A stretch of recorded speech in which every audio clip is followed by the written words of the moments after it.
How to create KeyBank account. Hi guys, welcome to our channel. Let's begin.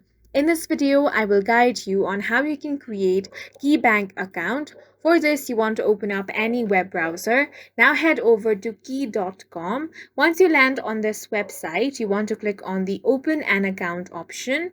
From this drop-down menu, you want to select the type of account that you want to create.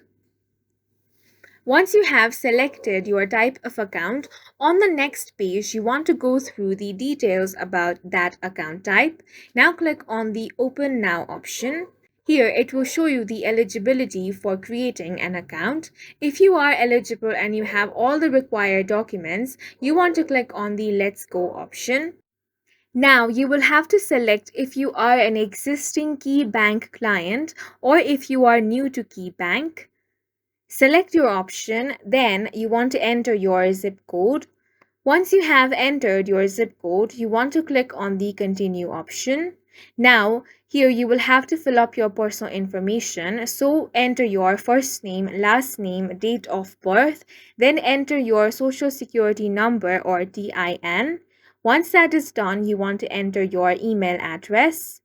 After this, you want to enter your primary phone number, then select whether the number is cell or home. After this, you want to now select your US citizenship status. If you are a US citizen, select that option. Then here you will have to enter your home address, city and zip code. After entering all these information and selecting your state, you want to click on the next option. Now confirm your information.